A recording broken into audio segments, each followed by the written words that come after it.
Hello, welcome back to the channel. Today's exercise is a little interesting.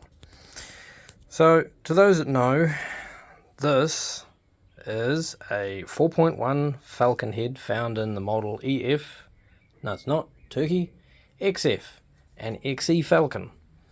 Now, this is the aluminium version that they made to replace the cast iron version that was based off of this design, the Cleveland. It even uses the same rocker gear, see, even the same pedestal design.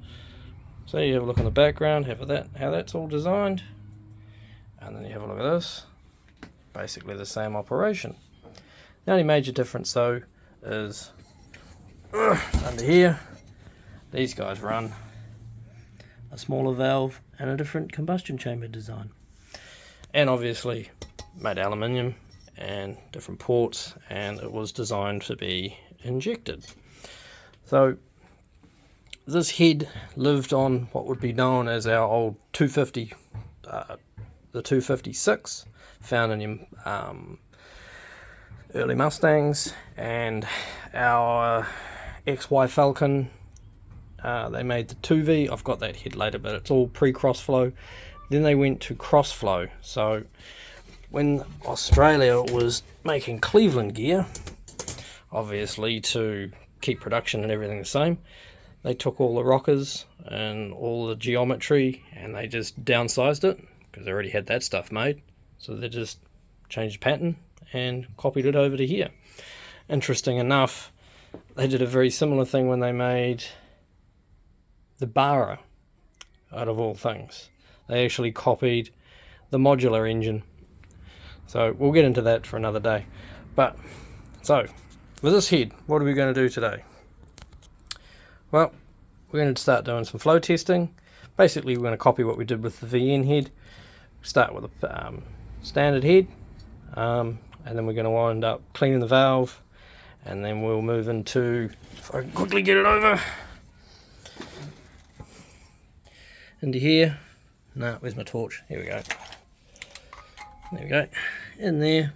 There's not really much you can do, but yeah, we're going to give it a shot and see what flow improvements we can get. Get my hand in the way. Yeah, there's not too much you can do, but hey, that's what I've got a flow bench for, to find this stuff out, and yeah, see how much she goes. Now, there is a reason for this, but I'll tell you that later. Okay, so let's get into the original flow test and we'll go from there.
Okay, that's what the stock port flowed, and that's how dirty and filthy it was. So flowed it like that, giving it a little bit of a sand and a little bit of a clean up, just in and around under the seat. Just remove the carbon, and come on torch. Compared to that one, still got the grime on it. That one, taking it away, and I used a bit of sandpaper so it's knocked some of the edges off, so it's not a completely stock port, but it is a little cleaner, and obviously I'm going to do a lot more to it than just that. And come on, there are you. There we go. Dirty valve, what it was, and clean valve. There we go. Clean valve, getting ready to go in. Right, put it all together and do it again.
Alright, quick mark out. So this black line here and this black line here is going to be the new roof. I've done a little bit of maneuvering in here, which really isn't really that much different from what was there. But anyway, this is going to be the new shape. You've got to carry it through. I'm going to take a little bit out of pointer out of here. Let's take a little bit off of this turn, because as you can see, that wall, basically the center of the valve is in line with this wall. So if you come down here, it lines up to this. So the air comes in and goes over there, which actually puts the majority of the air on the side of the back of the valve, which gets it to come out and turn and creates your swirl, and also creates efficiency. So as the valve opens up, it moves away, and when you look that way, as the valve opens up, this gap opens here, so it allows the air to come out. Swirl and just efficiency side of things. So anyway, we're going to cut this, move the roof a little bit higher, and this is going to be 1.5 diameter, more focusing on the roof than the base. So even though that was 1.49, you're only talking 10 thou. So it's a start. Yeah, I'll carry on and I'll show you the results, and then we'll flow it. Alright, this thing's predetermined inside diameter stuff. So this one here, I can go down here, it just drags most of the way, as you can see, most of the way down the port. I can bring that up on that angle, just drags a little bit there, so I could take a little bit more off. I just have to be really careful because there's not really a lot of meat left here. So that's the port runner here. Even though it's aluminium, I could weld it, but I'm trying not to. So I can't go too high on the roof, but I've gone nicely over here. But if you go there, so it turns out to something there, then it just sort of touches. But if you compare to the stock one, so that one goes about the same on the roof, but this one is, you can't, like, it won't go down until it actually starts pushing in on the arms. So that's the difference. We'll get it on the bench and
rewarding. So I'm going to have a go. If you can see that tip there, I'm going to try and make a little bit extra in here and try and take that edge off there, and probably do the same on that side. But besides that, I don't really want to cut this down because it helps support the guide, both supporting the guide and also taking heat away from it. So it's sort of what I'd class as a race operation only, or you've got a roller tip. But besides that, yeah, I suppose it's about the only thing left. And then yeah, I'll do that and flow it again. Alright, there's the stock one. Come on, zoom in. Down there, mate. Down there you go. Yeah, so there's the modified one. So down there by the guide, yeah, look at that, it's better.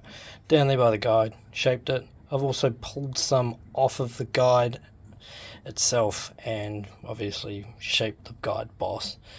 And interesting enough, you tilt down there now next to the torch, down here, you can see that machined line into the cast. So down in here is going to be the next go. We'll play with that after the seat, but sorry, flow this and then I'll get down here. Man, that put my finger there, makes everything dark. Anyway, down there by that machined edge, I'll start having a look down in there. Might be something, might not, but yeah, we'll get this on the bench and we'll flow it and we'll go from there.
Alright, before I started to do the cut the seat and do the valve face, I thought it would be best just to do a review, because if we look at the ones above 0.2 inches, so yeah, if we look at these numbers here, we can see a lot of variation between your stock, so 35, 58, 86, and then you go 28, 64, 92, so there's quite a big variation between these. And then when you go same again, when I opened the port opening, I did that modification, it went back to greater than stock, best it was, and then best it was. But then when I did the guide boss, it actually has gone back, so it's actually worse than stock, fractionally better, but worse than the other two, and then fractionally better. If we actually go back down the line, so marginally worse, just under, just over, 66, 170, just above 179 versus 182, and then you got 189 versus 176, and then the best one 195 versus 179. So it shows that the seat, if we work the seat and in and around there, we should be able to pick these numbers up and get them close to this. So I've got you a cup and some drink. Okay? yeah, cut me off. Oh, sorry, but you were videoing. Yeah, I still am. Anyway, Sorry. the joys of editing. take that.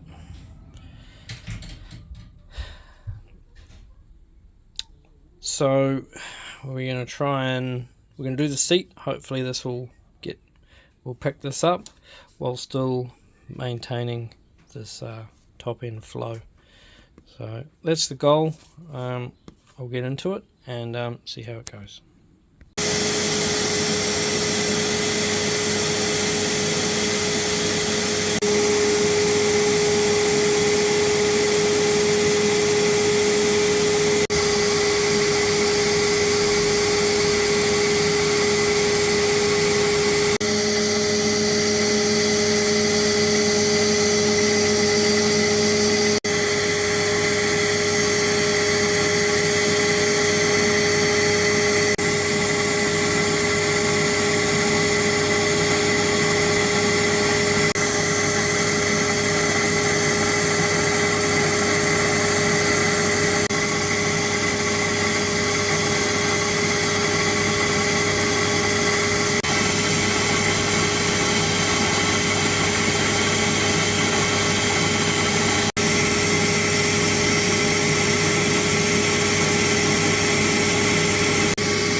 Sometimes this can be very rewarding, sometimes it can be challenging, but today it is, well, it's quite rewarding. I've gone from the port down to the seat rather than when I did the Holden heads, the VN Holden. I started with the seat and moved up into the port. Now, as we can see, the seat work, doing the valve and the valve seat, or the three angle for the seat, the face, 45 degree face and a 30 degree top cut on the valve, rather rewarding. So they beat everyone except for the seat is a little bit low compared to the other ones, but all the rest of them smoked big time, even worse. Beat the best by 10. Same again by 10. Starting to lose a bit of steam there, and then again not quite 10, but it's 8. And then where this got peak at half an inch, I got it 50 thou less. So that means you don't need to lift the valve as high as if you had this port. You don't need to lift the valve as high to get the same result, which means you can run a camshaft with less lift and get the same result as what you would have to do with this. So anyway, now we're looking at this top end and we're getting a bit stuck.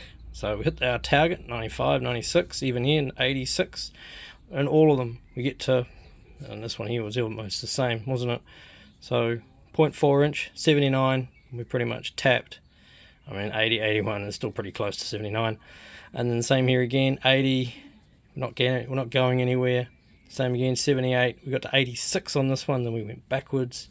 And then same again in here, 89, 95, and then again went backwards, and now we got 96, 196, and then we're back again. So we're going to go and have a look. Excuse the mess. So I've got the valve at, where's my torch? Can I quickly find a torch? No, flag it. Alright, see if we can come in this way. Alright, if you can see that, there's really not a lot of room between the valve edge and the chamber wall. So what I suspect happening is that this edge here is backing airflow up, so it can't flow. So the next move that I'm going to make is I'm going to get a head gasket, and I'm going to trace around the head gasket, and then I'm going to see if I can get as close as I can to the gasket along this edge, and then I'm going to make this a little bit, scallop this area and just take that edge off. Leave down here, so leave down in this area because we still want the compression, but just lay this edge gently over so that as the valve opens up and gets to here, as we can see, as the air comes out of here, it gets backed up. So I'm going to try and lay this edge over and just curve it that way. So that'll be the next challenge. We'll get onto that, and then we'll float again, and I'll probably call that done now, and then I'll have to just do it to the rest of them. Alright, let's get into it. Alright, we're all set up, marked. So we've got the chamber wall represented by the head gasket. Done it to all of them. And what we have here is in factory form. So this gap between the valve and the wall is about 0.28 inches here and about 1/4 of an inch up here. So this new line that I'm going to try and get to, and hopefully roughen out and get it over there. So this will open up to 0.4 inches on both here and up there, and we'll see what that does to flow, and probably call it done. There probably isn't really much more to gain by going any further than that, just from the observation. Alright, I'll get into the work, and when we're finished we'll flow it. There we go. Looks a bit healthier now. Get my finger underneath it. And the same for that side. So now we've got that much removed, put it on the bench, and let's put it into the flow test.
Okay, quick review.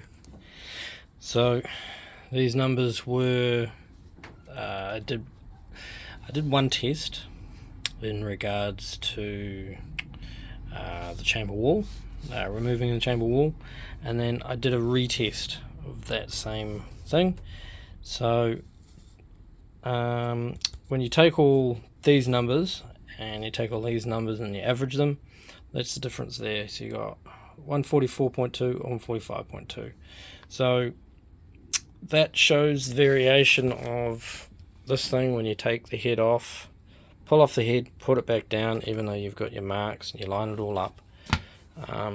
You just have a variation. So that variation exists to be 1 CFM, which in my well, I'm not fussed by it. To me, these numbers are a guide, okay? Don't take them as definitive, because how the cylinder head works on here versus how cylinder head works on your car, two different things. So just keep that in mind.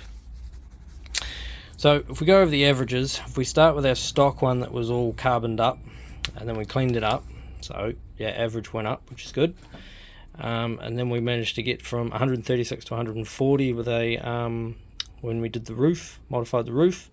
Then we did the guide boss, and our average flow fell down, which is expected, because we needed to do the 3-angle seat, the 3-angle cut on the seat and the valve. So that's where our 46 is. And then when we went to our chamber, we sit here 144, 145. So we are close, just under. So that number there, which is when you look at the whole thing as a complete, this is from stock, you clean, so this is the evolution of your port and how it's been done. This is the biggest takeaway, is our highest we got here was, we had to get to 180 to get to 180 CFM. We had to get way up into the 0.55 inches of lift, where now we can get that same thing. Now we're getting at 0.4, so we're cracking in excess of 180. So that makes the port flow more air with a lower valve needed. So that gives us, obviously that's an advantage of airflow. So future mods, well, we're not going to wind up with big 4V Cleveland heads, Cleveland port sizes on a 2V, on the 4.1. Even if we do decide to go in and make this all bigger, there is no point, because if you're going to make any changes to this, you need to make a change where the port is at its smallest, which is here, which is at the valve seat. So as we measured earlier, this is 1.49 across here. So to effectively make this port better, we need to make this area bigger, which means we need to pull the seat out and we need to put a bigger seat in, and then we need to put a bigger valve in. Now, as you can see, there's only so far you can go in size before you run into the head gasket. And what you might be able to achieve, which is on the Cleveland here, is there is a little bit of a scallop that you can create, because the valve moves over here on this angle, so you can actually move this away from the bore wall, and that will clear it so that so the valve can clear the bore on the block. But the other one that you can do is also, if you scallop in here, you can scallop the block just a little bit, as long as you don't go any higher than any deeper than the top ring. Just like on the Cleveland block does the same thing. But you may have to, if you're going to start pulling into this area here, you may have to wind up getting a custom head gasket made so that the scallop can be taken care of, and that fire ring, which is a perfect circle on the standard 6-cylinder head gasket, you'll have to get a custom one made to make allowance for that scallop, or else you'll wind up having an overlap with the fire ring, and you don't really want that protruding out between the head and the block. By, as I said, take the scallop out of there and you'll take the scallop out of the block, it'll be out in the flame front, so you'll wind up burning it. So not really all that good, but overall quite surprising really for how efficient the design is, which effectively was a Cleveland design, and they've gone for the basically a high port Cleveland, so the port comes down and has a nice turn. It's got a nice big turn radius on it.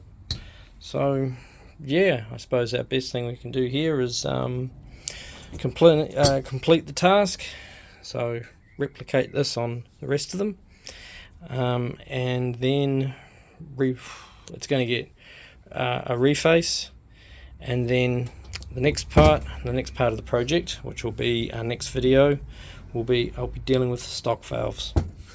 So I hope to catch you on the next one, because that will be the next video. Will be how I deal with the standard valve springs and what I upgrade them to. So yeah, thanks for watching. I'll catch you on the next one. See ya.